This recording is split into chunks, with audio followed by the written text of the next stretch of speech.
บ็ดกระปุกคนเยอะคนร้อนเลิกมากินกันรถตัวเดียวเลย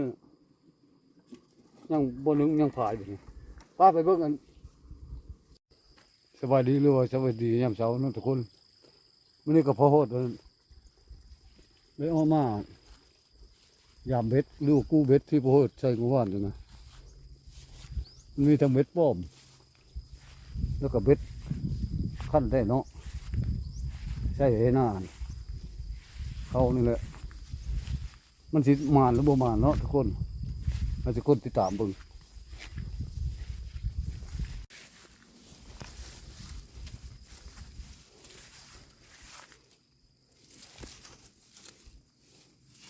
บ่มานแล้วบ่มานล่างนึงเลย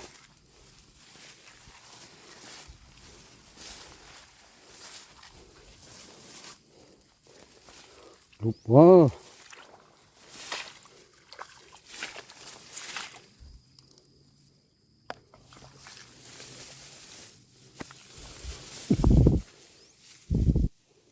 นี่ก็บ่ถึง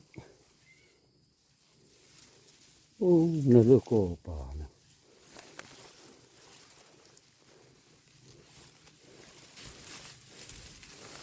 มีป่าบ่นี่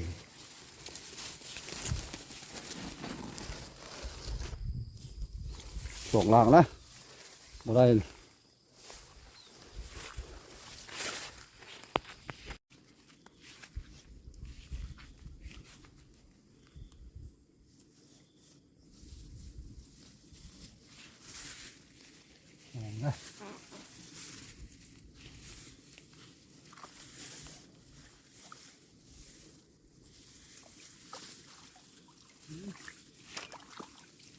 นี่แล้วทุกคนลุก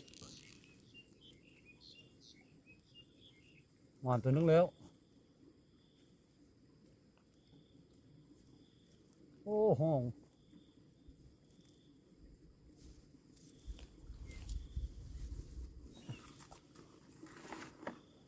มาหนึ่งตัวพอได้กินง่ายอยู่แล้วเบิ่งหนึ่ง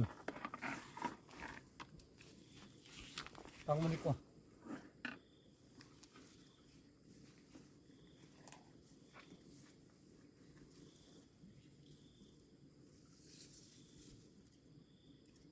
โอ้ยเห็ดปอบ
ก็ช่องละ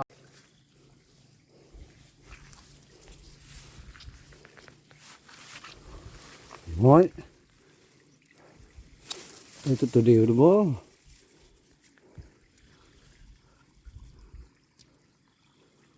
งานเลยกูเลยป้อมดิโอ้กูบ่ถึงแล้ว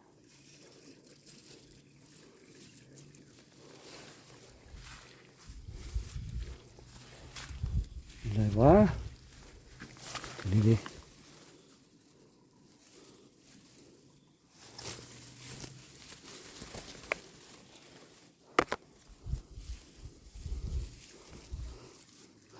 ถึงโย่ได้ตัวเดียวหรือบ่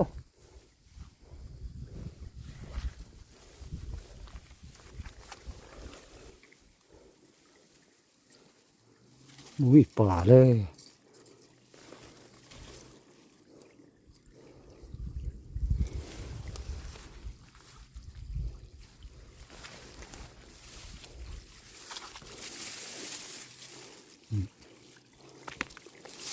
มันเป็นตะย่ามเลยทุกคนเลย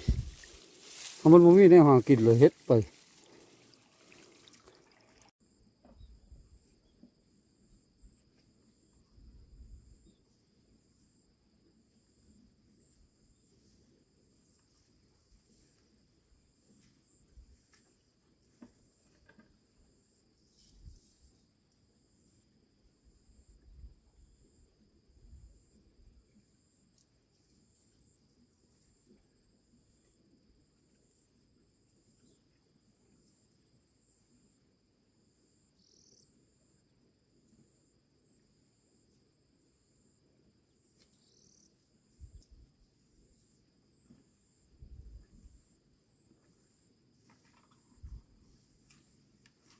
บ่ถึง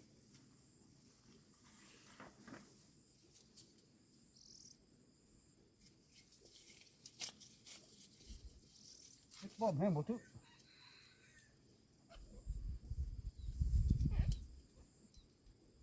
เฮ็ดบ่ถึงจักบาทได้ตัวเดียวนี่บ่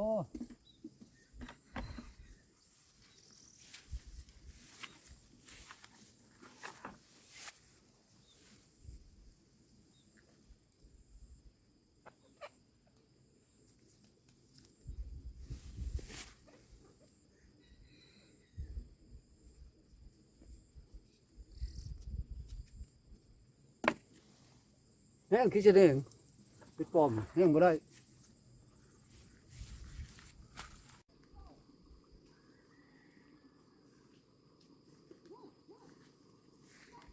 หมดแล้วทุกคนเลยยามเบ็ดตัวนี้น่ะย่างแต่ตัวอยู่ผู้อยู่ฝ่ายยังเบ็ดขั้นกว่านี้เบ็ดได้เดียวได้ตัวเดียวเลยยังบนนึงยังฝ่ายอยู่นี่ป้าไปเบิ่งกันฝ่ายผู้บนี้ยังอยู่ฝ่ายผู้ถูกคนเลยกันเลยยังเบ็ดขั้น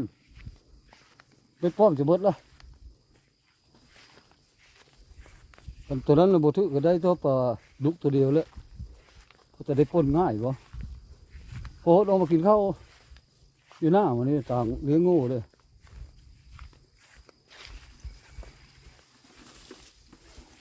ได้ลูกก็กิน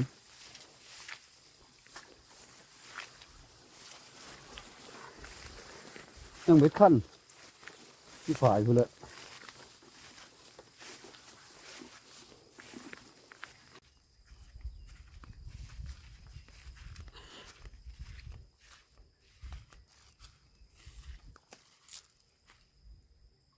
มันมีป่าบ่ครั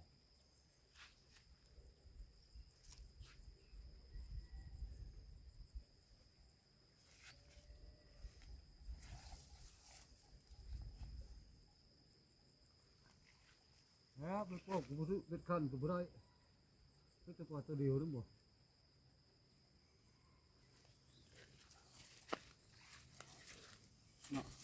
ลองล้างแล้วยามนะ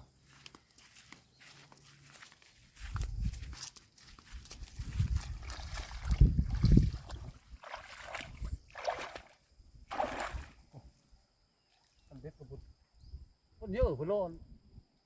เลิกมาผิดกันลำกว้างมันกว้าง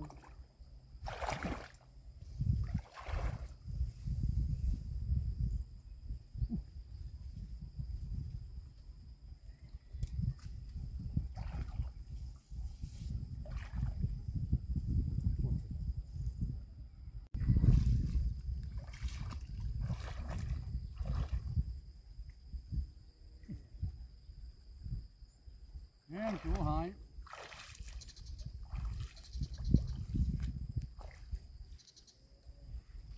ผสมน้ำเลย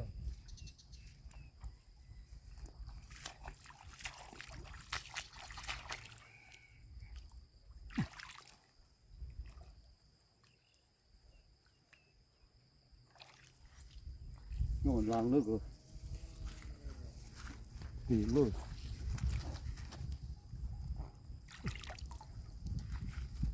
ถ้าหมอเยอะมาฮึบพอชิวกิน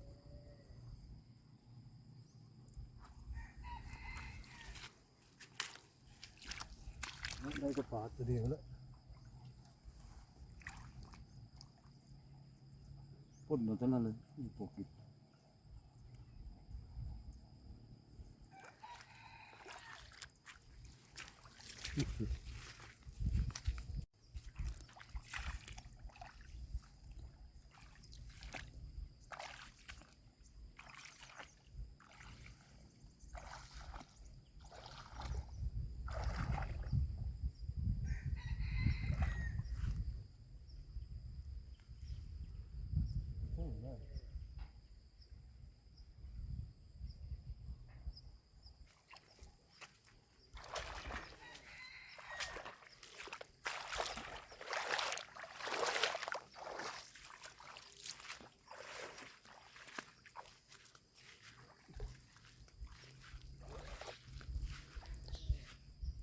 มันเป็นตะเชื่อเลยทุกคนเลย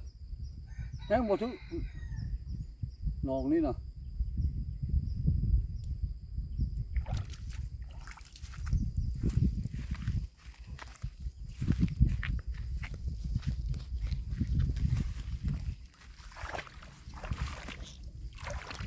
เป็นตะเชื่อคนละแบบนี้ทุกเด็ก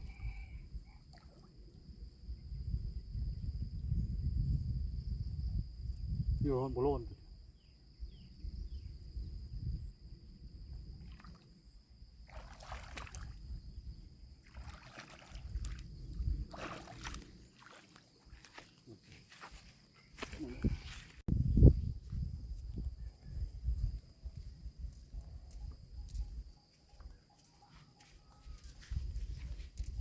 ได้ทุกคนเลยได้ปลาตัวเดียวนี่แหละพอแต่ได้ป่นเบ็ดปอบก็แห้งหมดทุกจะหล่างคือเบ็ดท่านตัวเดียว